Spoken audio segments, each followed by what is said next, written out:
আইপিএলের চলতি আসরে লখনৌতে মঙ্গলবার পাঞ্জাব কিংসের বিপক্ষে 5 বলে 2 রান করে আউট হন ঋষভ পান্ট। এর আগে প্রথম 2 ম্যাচে তিনি করেন 6 বলে 0 এবং 15 বলে 15।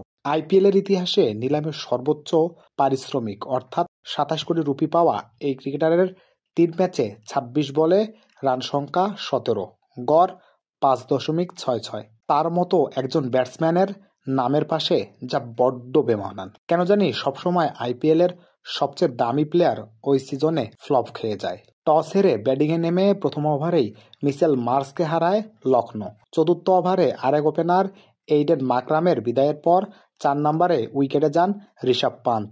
প্রথম বলে তিনি নেন 1 রান।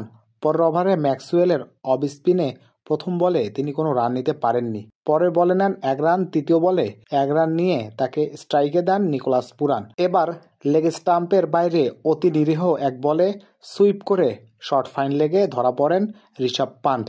আইপিএলে 4 ইনিংসে ম্যাক্সওয়েলের বোলিংয়ের মুখোমুখি হয়ে 3 বার আউট হলেন পান্ট।